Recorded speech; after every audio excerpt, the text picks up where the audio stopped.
Assalamualaikum warahmatullahi wabarakatuh. Halo teman-teman, perkenalkan nama saya Nova Lela Truskia dan kali ini kita akan membahas tentang gimana caranya memasukkan user data sebelum kita melaunch sebuah instance di AWS Console kayak gitu.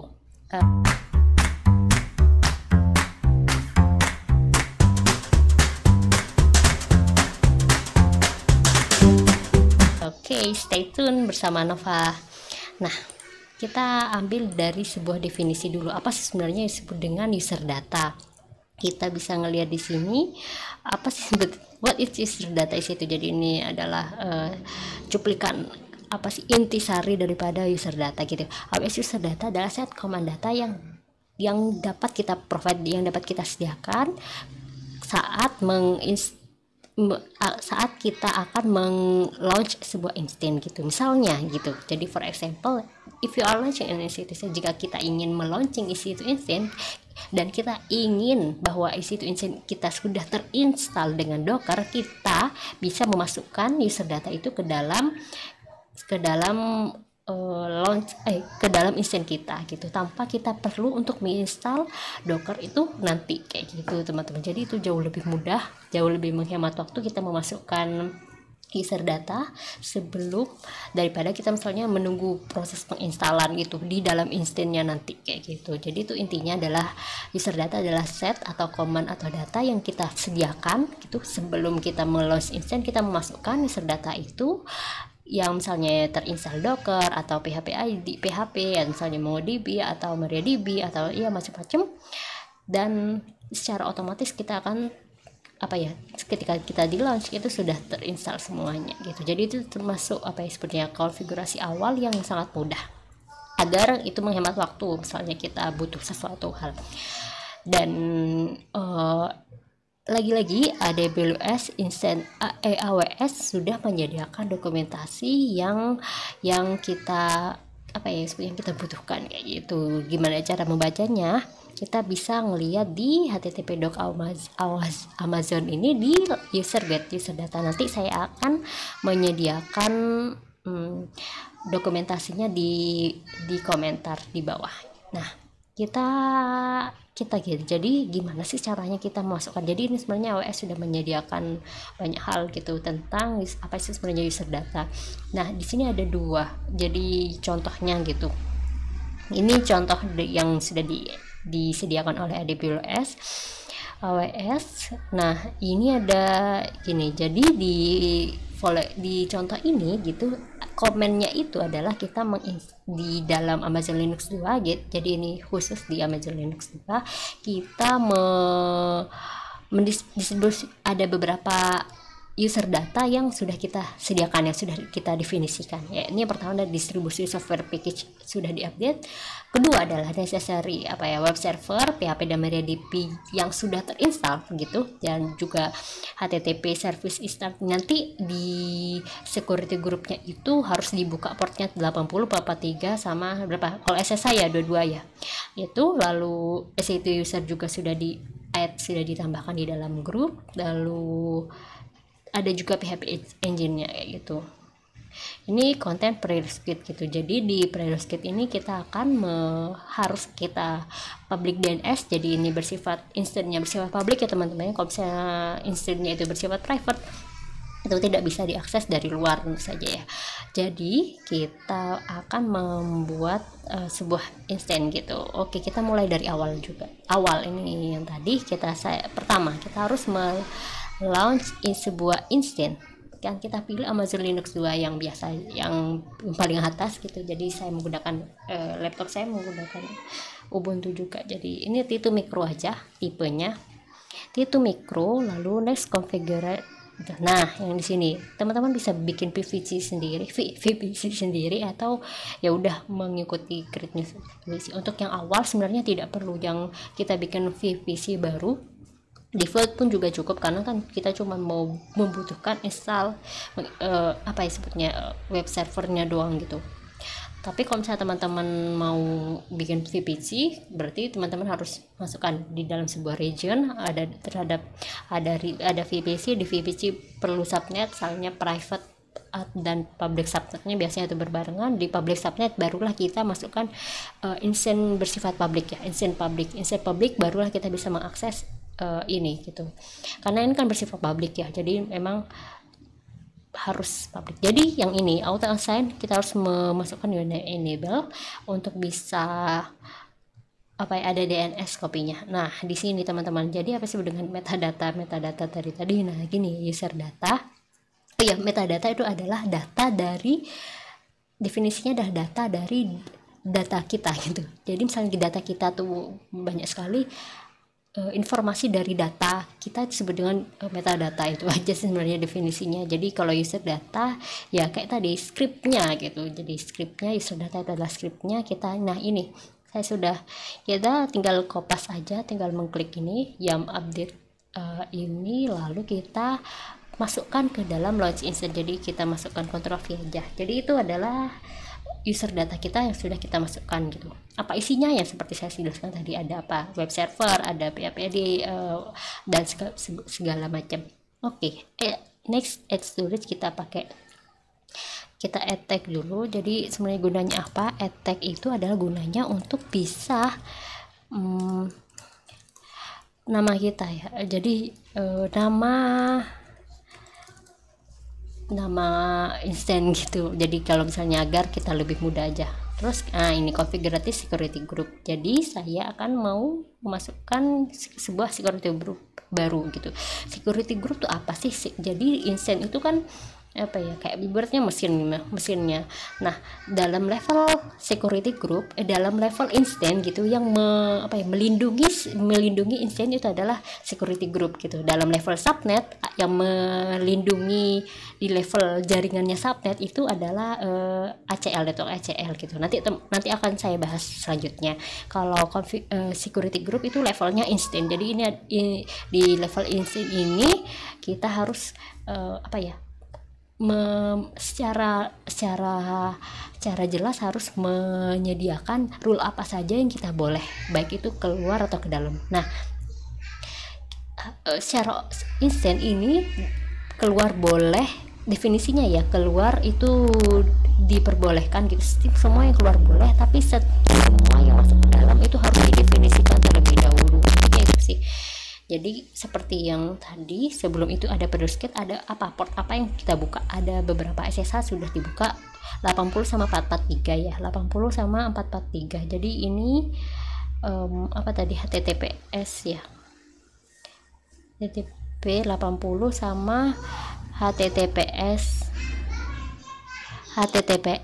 itu sini. Oke, HTTPS. Terus kita review and launch.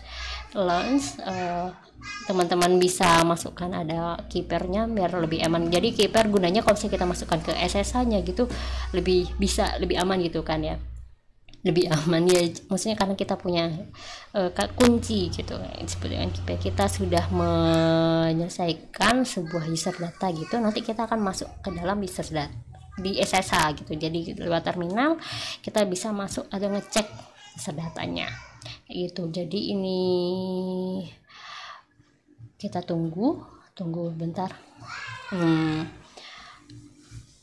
Sudah belum menyelesaikannya ini. Biasanya butuh waktu karena kan membuat sebuah mesin berjalan gitu, itu butuh waktu juga. Oke. Nah, ini lagi selesai. Tapi sebagai contoh percepatan aja, jadi saya sebelumnya juga sudah bikin user data. Apa sih sebenarnya yang akan kita lihat gitu. Jadi yang akan kita lihat adalah ketika kita membuka sebuah instance, maka yang akan kita lihat adalah sebuah test page gitu. Jadi sudah ada apa sebetulnya front end-nya, halaman depannya, ibaratnya itu kan kayak gitu. Dan kita bisa ngedit gitu misalnya, you may not add content to the retrieve file by HTML. Dan seperti yang di dalam run commands yang di sini, bahwa teman-teman bisa menyediakan informasi daripada instance tersebut di php info.php, termasuk AMI-nya juga. Jadi kita tulis php info.php dan kita akan mendapatkan sebuah halaman yang seperti ini, bahwa yang bekerja adalah Linux dengan IP 172.3.1 ini gitu teman-teman. Dan apa saja yang ini kan metadatanya ya, data-data yang yang bekerja di sini gitu, dan license-nya dan lisensinya. Nah, oke. Jadi ini kan tadi adalah contoh dari user data yang sudah saya gunakan yang sebelumnya.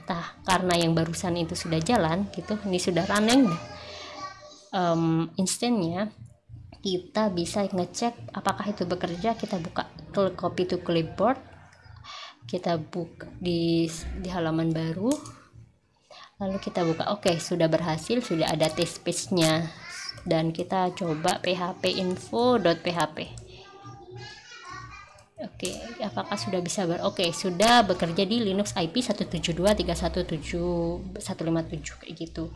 Nah, ketika kita sudah selesai, ini bersifat publik ya. Oh ya, benar, API publiknya dan juga sudah punya.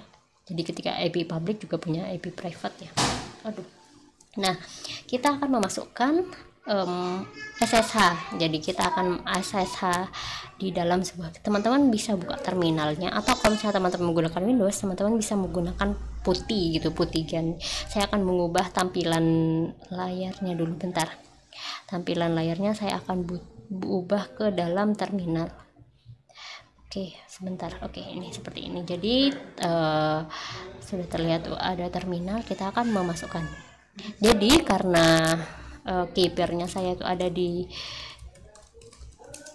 download, jadi teman-teman saya harus masukkan ini. Tar saya akan kembali lagi ke dalam itu ya, ke Windows, ke yang satunya, ke yang sini dulu, bentar.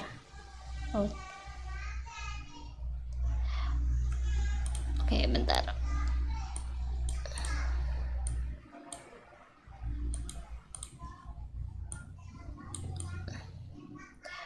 Saya akan di sini, teman-teman.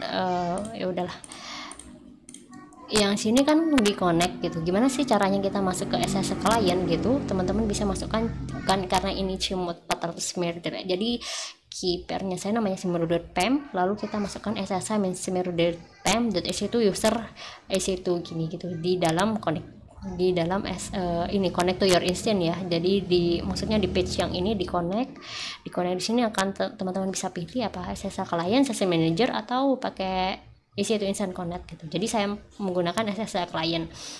Kita pakai yang kayak gini, smeru.pem bla bla bla, lalu ec2 gini, ec2 user bla bla bla episode ya kayak gitu, compute.aws.com. Lalu saya akan mengubah ke dalam putih dulu ya. Saya akan mengubah ke dalam terminal. Nah, kayak gitu. Nah, di terminalnya ini kan sudah kebuka, lalu saya akan cemut smeru.pem, lalu memasukkan SSH min i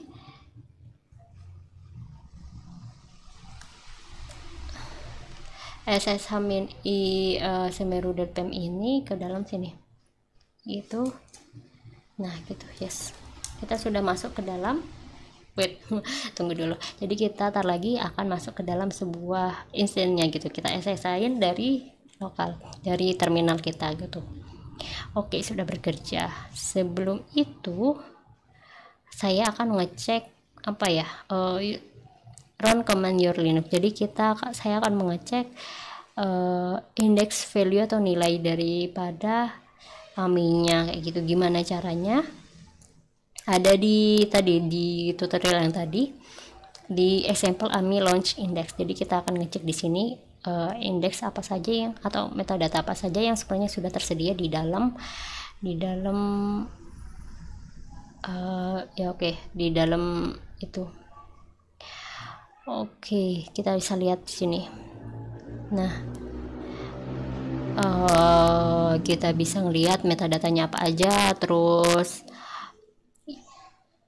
terus HTTP-nya ya gitu, HTTP request, encodingnya segala macam. Itu aja sih sebenarnya intinya metadata. Jadi karena kita sudah bekerja, ibaratnya itu ya sudah launch gitu, jadi kita tuh sudah bisa ngecek Nah, saya akan kembali lagi ke dalam example amylose yang di tutorial yang di AWS ya. Ntar saya akan ubah dulu ke dalam bentuk yang tadi.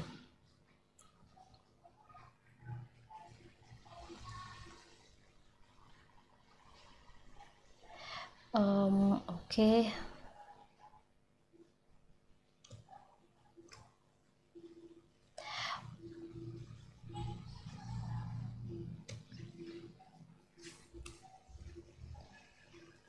Ntar saya akan hapus. Oke, yang di tutorialnya itu akan ada, oke, sini maksudnya.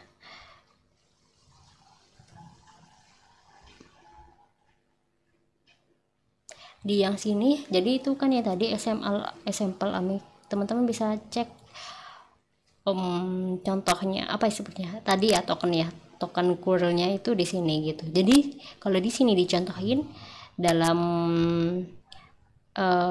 untuk ngecek amylose index value, jadi ya ibaratnya, jadi intinya kalau yang di sini contohnya adalah Alice, jadi namanya ada Alice mau melaunch for instance gitu, jadi kita secara otomatis launch for instance, terus kita ngecekin instance itu datanya apa aja gitu, metadatanya. Jadi ini kan metadata dan value, jadi metadata itu instance ID, amylose index, public hostname yang tadi, terus value nya apa gitu, dengan cara gini epi token. Lalu kita ngubah apa sebetulnya meng-save amylose indexnya sebagai variabel bisa juga, terus kita meng-save tersebut sebagai variabel dan meng-cut command, mengekstrak porsi daripada user data itu.